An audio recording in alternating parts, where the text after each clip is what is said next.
Well, it is at the hour, so I think we can kick this off. Sounds Good good. afternoon, everyone who has joined thus far. I'm sure a few more people will be coming on in. We're just really glad you could join us today for Boyer's Spring Client Event. I'll tell you, this is my first Boyer Spring Client Event. I think Joanna's as well. I could Yes. be for others. I know the Boyer team has done this over the years, so I know I'm very excited to be here. And if you've been here and attended some of the sessions over the week, great, welcome back. If this is your first, well, welcome. I am Addie Rodman. I am our Director of Customer Success here at Boyer, and with me I have my colleague Joanna Holmes, who is our Training Consultant Extraordinaire. And I'll do a quick recap in case this is your first session joining with us today. As you can see on the screen here, we've got our spring client event agenda over the last couple of days. Well, we focused on solutions and guidance and tips and tricks for ERP and CRM. We are on day 3, which is our last day, and we're going to be covering a lot around the Power Platform. So if you have missed sessions that you see on the screen that you're like, oh, I wish I knew that one was coming, or I wish I could have gone to that, just know that you can go back to the event registration page where you logged in and watch any and all of these sessions on demand. Last bit of housekeeping before I kick it off and pass it over to Joanna to talk through our overview of Power Platform today. I just want to remind you all that we can do any sessions, or excuse me, any questions you may have. You can just put them in the chat box and I'll be moderating and watching for those, and we'll hopefully get those answered for you. If we have time at the end of the session, we'll try and get them answered live time. Otherwise, we'll kind of put them in the parking lot and follow up with you on those. As Joanna has also switched to the screen here, we have our solutions and services. I know the majority of you are our Boyer clients existing already, so you probably already know that we do all of this. But in case you don't, I don't want to spend a ton of time talking about our solutions and services, but just give you a quick look at what we do offer around ERP, CRM, Power Platform, and specifically in the industry of cloud for nonprofit, we have a lot of expertise here. So I want to highlight the bottom right corner as well, because that is where we look at managed support. And we do have a session later today dedicated to that, as well as some pre-recorded sessions from the previous 2 days. But that will cover our managed support and services offerings, which, as you can see here on the slide, we have a few. And we've recently done really a revamp of these services. So highly recommend attending the session later today, which again, I'll be moderating. But if you have any questions about any of this or around your support and managed services post-session or beyond, feel free to reach out to Dave Kuntz. His email is down here at the bottom. Attend one of the sessions, put a question in the chat, reach out to me, all of the above. But anyways, let me kick things off. I see you've got a good handful in here, and we have a lot of great info for you, courtesy of our training extraordinaire around the Power Platform, Joanna Holmes. So I will pass it over to you, Joanna, and I will go on mute. Thanks all. Thanks, Addie. Glad to have you as a moderator. I'm excited to be here. This is my first spring event as well, so happy to be here. My session, we are going to spend the next 30 minutes here talking about the Power Platform and give you an overview of it. So introducing you to the Power Platform, I figured a good place to start. You maybe have a question as, what is the Power Platform? So let's go ahead. We're going to try and answer this question for you in the next 30 minutes here. When I think of the Power Platform, so if you've read anything from Microsoft or you've heard Boyer folks talk about the Power Platform, what essentially are we talking about when we're talking about that? And the answer is the Power Platform, I think of it as like an ecosystem of all of these great tools that are available for me to use to help an organization work with their data and processes. At the core of working with those processes, we're going to leverage these Power Platform tools.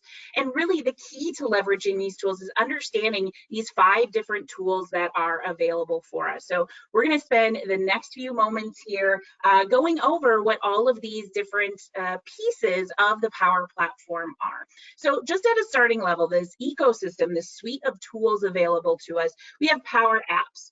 Now, we are going to take some time and go into each one of these tools in a little bit more depth in this session here. But Power Apps is exactly what it sounds like. I am building applications for my end users or maybe even my customers to use. So we are building these Power Apps applications. The other tool of the Power Platform that we have available to us is Power Automate. This is going to be, as the name says, my automation tool. If I need to make systems talk to each other, if I need to update data from one system into another, I might be using Power Automate to do that. This is going to be my workhorse when it comes to automation as one of our Power Platform tools here.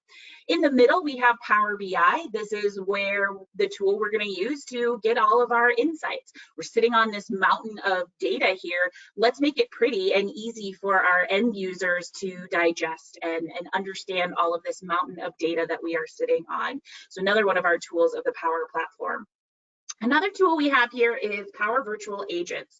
Power Virtual Agents are a way for me to design chatbots. And the cool thing about them is you don't need to be a developer in order to do them.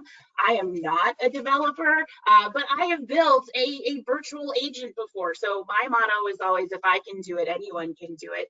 And that's really kind of the message I have for you about the Power Platform is it is this ecosystem of low code or no code tools that we can again use to build and solve for these business solutions and solve issues that we may be having or streamlining processes at our organization. The final tool in our tool belt here with the Power Platform is Power Pages. Now, again, if you've been kind of around the Microsoft ecosystem for a while, you may have heard the term portals before. Portals just got a rename and they're called Power Pages now. So again, we're going to dive into each of these in a little bit more detail, but before we get into that and look at these, I also want to talk about the underpinnings of this ecosystem. In the middle, we have Dataverse, and we're going to talk about this in a little bit more specificity today too. Dataverse is basically my database, my repository, the engine that sort of drives everything Power Platform. But we also have these really powerful data connectors. Again, that's kind of the beauty part that makes this whole ecosystem talk to each other, and we're using these data connectors again to update information or move information across these different tools that we have, these different solutions that we have built. There's also an AI builder tool that is available for us to use. It lets users and developers add AI capabilities into our workflows, into our Power Apps. And again, it's a turnkey solution that's going to allow me to, again, add that intelligence to our apps, maybe even use some AI to predict outcomes, how likely a lead or an opportunity is going to qualify. Again, ways we can enhance our processes and our data with this AI builder that we have. Another piece and underpinning to the Power Platform is Power FX. So Power FX is going to be I would consider low-code language that's used across the Power Platform.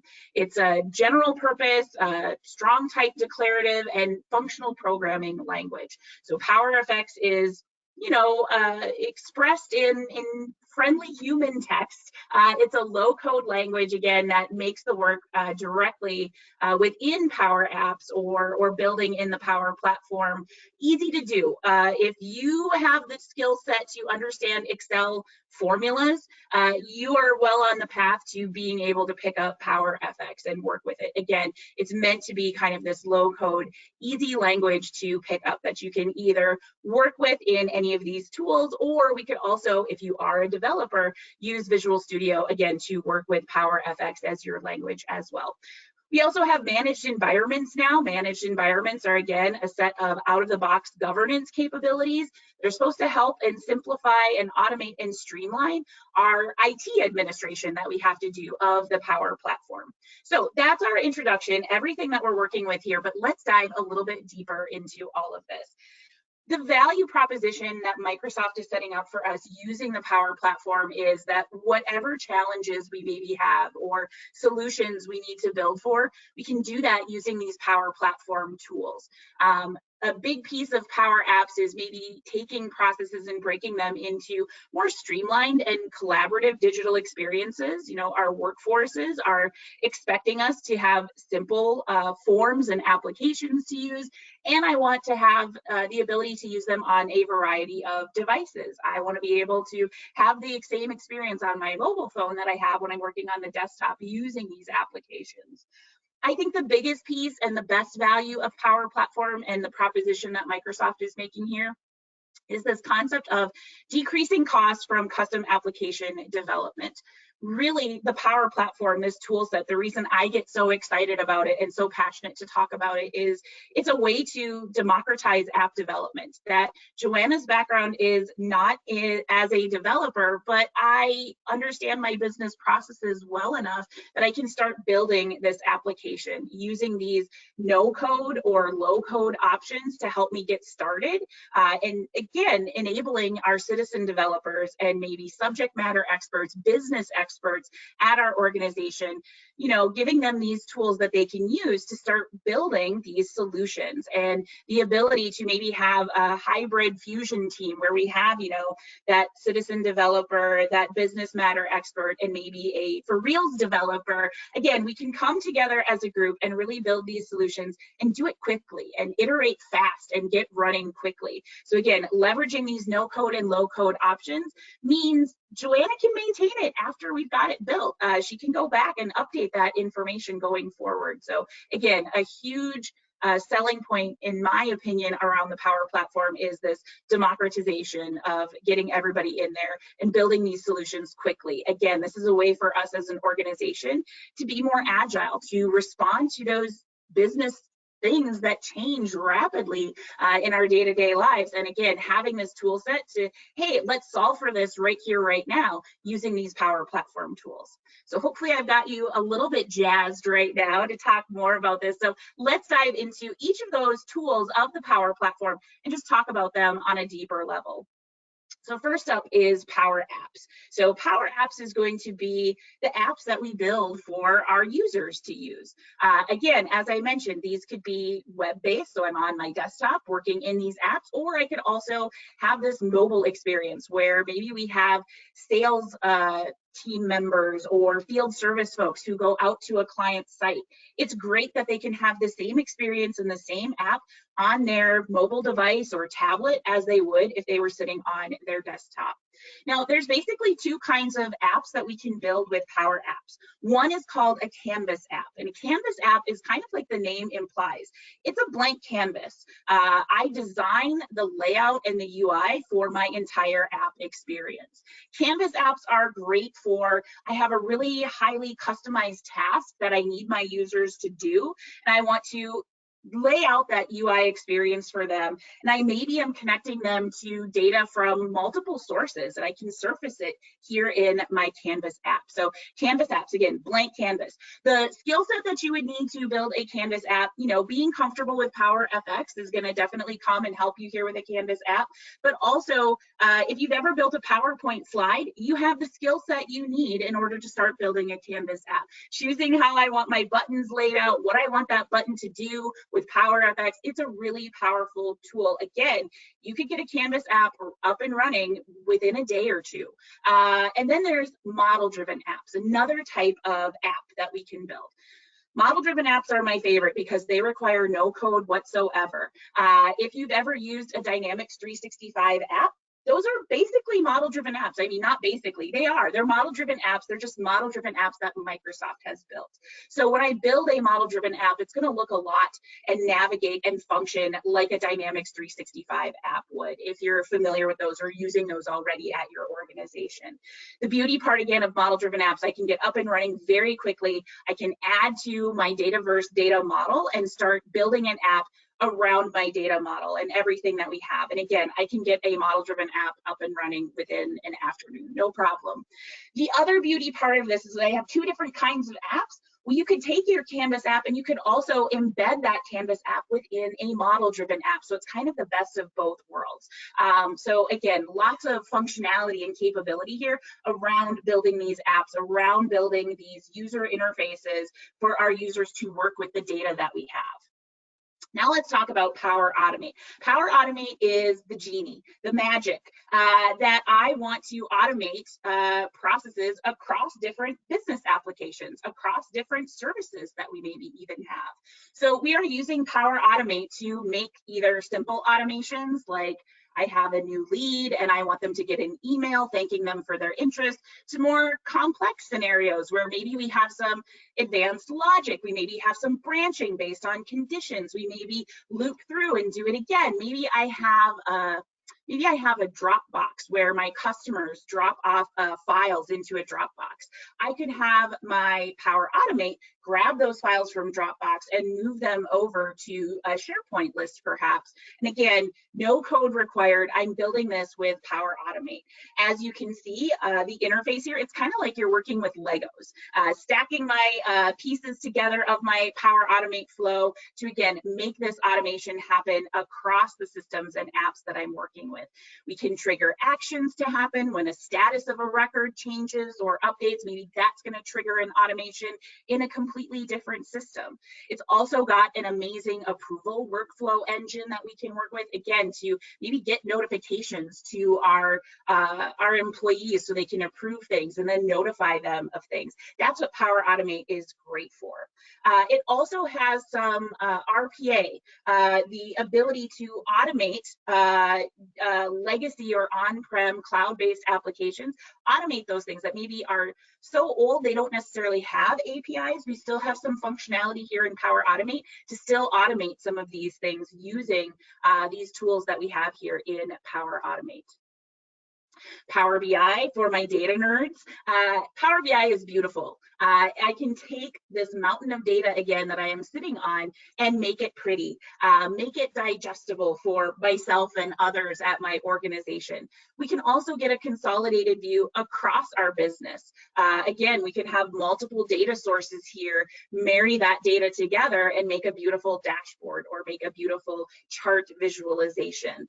This is maybe a way for us to cut down on some of our meetings. We'll maybe have a dashboard that gives us our company metrics and how we're working towards meeting those. So again, it gives us a way to maybe do ad hoc analysis. I have a question and I want to get it answered with my data. I could just dive into some of these charts and dashboards or make my own if I have that security and privilege to do that.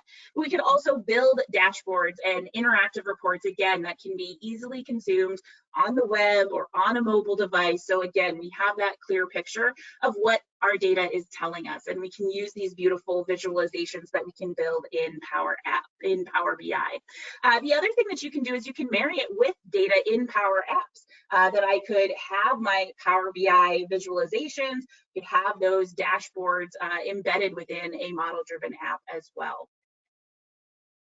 Then we have Power Virtual Agents. Power Virtual Agents are a way for us to build chatbots. And again, without needing to be a data scientist or be a developer, Joanna can build a chatbot, you can build a chatbot. How chatbots work, I have to create topics. So, you know, maybe I'm a retail store, brick and mortar store, and I have certain hours and holiday hours. I could set that up as a topic for my chatbot. So again, it can create sort of this guided experience, walking our customers through this chat experience and answering any questions that they might have, displaying those hours that we have our stores that are open. Again, it doesn't require code in order for me to build these topics and build these chatbots. And with the new spring release, just this spring from Microsoft, we're seeing a lot of AI being infused here in Power Virtual Agents. What does that mean? That sounds very fancy. It is very fancy. So one of the things about Power Virtual Agents before we had AI, I had to kind of think of all of those topics ahead of time. And if I didn't have a topic and somebody asked a question, it could be routed to, you know, a customer service agent or a for reals person, or it would just say, sorry, I don't have the answer. But now with AI, we can actually point it to a website. You know, maybe we have a knowledge-based repository of frequently asked questions by our customers, or maybe even our own company's website. I can point my Power Virtual Agent bot at that, and it can use ChatGPT to answer some of these questions that I maybe not thought of as topics yet, and still answer those questions for my customers, again, using that data from that website that I have pointed it towards or given it. So really cool enhancements here, again, making Power Virtual Agents more powerful. So really cool stuff here. Again, we can also have our Power Virtual Agents maybe take actions on a customer's behalf. Maybe we have a return policy. And so if they provided me some information like their receipt number, we could start that return process for them and update some of that data in Dataverse. So again, it can answer questions. We can take input from the people using that virtual agent and take some sort of action on it. Again, maybe using Power Automate to update some of our systems with that data that they are inputting. So again, this sort of experience that we have for our customers is really kind of cool with Power Virtual Agents. We also have the ability, again, to get in depth with them, get some AI-driven insights, how we can improve our bot performance. It can point out topics. Hey, Joanna, maybe you need to build this topic. So really cool stuff that we can do here with Power Virtual Agents. Then there is Power Pages. Now, Power Pages is the newest piece of the ecosystem that we're working here, but it was just formerly called Portals. So Portals have been around for quite a while. It's, again, a low-code and secure way to make business-centric websites. What kind of business-centric websites? Well, I used to work at a university in another life, and we used Portals to display students' grades. If you have customer service processes, we may have a portal where customers could come, maybe search our knowledge base, maybe input a case or a ticket with us to get help. Again, we can build these business-centric websites that could either be anonymous, people could use them, or you need to be authenticated in order to see your grades on the portal. When we're building these Power Pages, again, it is a drag and drop experience. I can build, again, these rich and interactive websites. And again, users can interact with data that's stored in Dataverse. So maybe we have events that we have at our organization, and we want to display the event details to them, and they could register for that event. I might have all of that displayed on Power Pages. And again, when they register an event, I could write back to Dataverse with that information and say, oh, Joanna registered for this event that's happening next month. So let's talk a little bit more about Dataverse. I've kind of been mentioning it a lot, and I said it was kind of the engine that makes our Power Platform work here. So Dataverse is basically our database. It is the engine that kind of drives the Power Platform. So it is our database, which can store the data. And it comes with some standard tables out of the box, like account, contacts, or activities. Accounts being businesses we work with, contacts being the people that we work with, and activities being the communications that we're having with those businesses and organizations. So it comes with these standard tables that we can leverage as we're building our Power Apps to store this data. But I think my favorite part about Dataverse, and when I really fell in love with the platform, was the ability to extend it to whatever I need. And the thing that makes me so excited training and working with people from all sorts of different organizations is how many different organizations can still leverage the same tool set for very unique purposes. So again, if there is a record type that doesn't come out of the box, it's very easy to extend that data model and add in the record types that we need for our particular organization and for our particular processes. Now, Dataverse is our database, but it's actually more than just a database. There's lots of layers to it. It's a very complex onion as well. We have our security layer here. So Dataverse can handle our security. We can do authentication with Azure Active Directory to allow for access to certain apps, to allow access to particular record types, even down to the column level, which data points we allow our users to have access to. We also have some built-in logic tools as a part of Dataverse. We can build things called business rules, which can enforce our business logic at the data layer. So regardless of where my user is working with that data, that rule, that business rule, still applies to them. Things like making columns conditionally required or not, those are things we can set up with business rules. Showing and hiding columns on a form, those are things we can do with a business rule. We also have things like duplicate detection. We can do things with workflows and business process flows. Again, lots of logic options. Again, because it's a database, it is storing our data. So it allows us to, again, control that data model, add more tables or columns in to these record types that we are using. Again, because it's a database, it is also our storage. So we can store all of our data and files here. And again, we have these rich integration pieces. Let's talk about that a little bit. How does all of the magic work with Power Platform? It's really about these connectors. So connectors kind of bridge our data from one app or workflow to another app or process or system that we want to connect to. Actually, just this week, there was a tweet. We are now at 1,000 connectors. Now, there's all kinds of connectors out there. Connectors to Salesforce, connectors to Dropbox, Twitter, we have 1,000 connectors now. And again, that's really the magic that happens. I'm using this connector to say, I want to take this data from Dropbox and I want to use it to connect to SharePoint and move those files over automatically. Now, if there aren't, out of that 1,000 connectors that we have, if there isn't one that works for you, you still have the ability to work with a developer and also build custom connectors as well. All of this is sort of managed through something called the Power Platform Admin Center. It's this hub for all of our administrative settings. This is where we're going to manage our environments. This is where we can look at the analytics. How are our apps being used at our organization? This is also where I can see resources, like how much of my storage capacity am I using? Do I need to add more? This is also where I can get some help and support.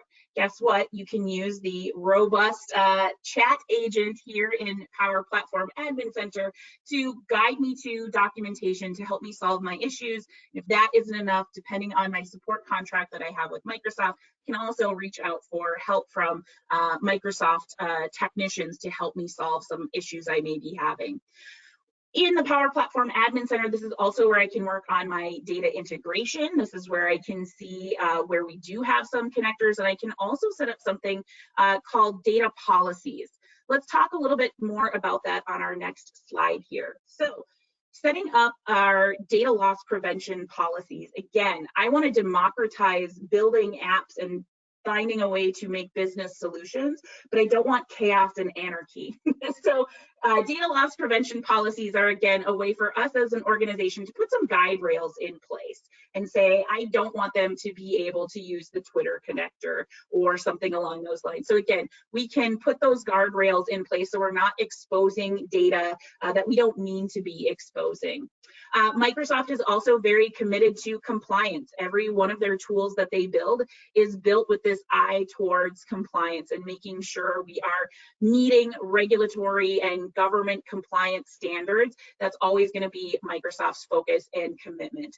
Again, with data protection, they also will protect our data as it's in transit, maybe from a user's device into Microsoft data centers. It is encrypted. It does have all of its public endpoints are secured using TLS, transport layer security, again, which is our data encryption protocol that we have. Also, Microsoft is very committed to accessibility, which I also love, that making sure these apps that we are building are going to work for people who have visual or hearing impairments, etc. So as we're building apps, there is actually an accessibility checker there. Again, making sure that these apps are going to work for everybody regardless of their abilities. So that's also a commitment when you are using the Power Platform. So in our last couple of minutes here, I do want to give us just kind of a high-level example of how would an organization use these tools of the Power Platform to solve for an issue that they're having. So we have our fake company here called Contoso Warehouse, and they are facing an issue that they have equipment that employees can check out, but it's a manual process. They're still filling out paper forms, and in fact, they have to go into the office, fill out that paper form. They don't know what assets are available, and they don't even know, people frequently forget to return those assets and items when their time is done using it. So we're going to use some tools here, Power Apps, Power Automate, and Power BI to help solve for this issue at Contoso. The first thing that we're going to build here is we are going to build a Canvas app. And we actually have a leg up on this. Contoso Warehouse already has this equipment stored in Dataverse tables listed as assets. So they're able to quickly iterate and build this Canvas app that employees can not only use on their phones or tablets or desktops, they can request and also see which assets are even available for them to check out because they have that access to the data that lives in Dataverse. So it's a simple form process to request the item that they want to check out. Now we're going to use Power Automate to take over here and do some notifications. As my employee is filling out that request for an asset checkout, we can use Power Automate to say, take that new request and make sure that we notify whoever the asset manager is who's going to be processing that checkout of that application or of that asset that they have. Once that asset manager has gone through and has that equipment set up for them, they can update the status of that record, and we can have a text message maybe go out to the person who requested that asset, letting them know that it's ready for them to pick up. We also maybe have some special assets that require an approval from a manager. We could add in an approval level to this whole process. And also we're having an issue with our users returning their equipment on time. They forget to do that. So maybe we have a business, a Power Automate that's looking for when that due date is approaching for that asset and sending a reminder email to that employee, letting them know they need to get that asset returned. After we've been using this application for a while, we can leverage Power BI again to analyze that data, to look for trends, to decide if there's maybe particular equipment that gets checked out a lot. Maybe we need more of that. Maybe there's equipment that tends to break a lot. Maybe we want to know that and stay away from that. Or do certain locations maybe have poor return rates on those assets? Again, this is all data we are able to see and leverage in Power BI. Awesome. I had so much fun talking to you guys about Power Platform. If you are excited and also want to talk more about the Power Platform, I teach a boot camp here at Boyer, and we are actually offering a discount to you folks who are joining us today. I start teaching it next week. It is Tuesday and Thursday afternoons. We have 4 sessions together, and you would get $500 off if you want to join me to learn more about the Power Platform. So that was everything I had for you. I'm going to turn things back over to Addie. I want to thank you all, and hopefully you are excited to learn more about the platform and the rest of our speakers today. Awesome. Thank you so much, Joanna, and I appreciate everybody's time today, and we hope to see you in later sessions. We'll follow up with more details.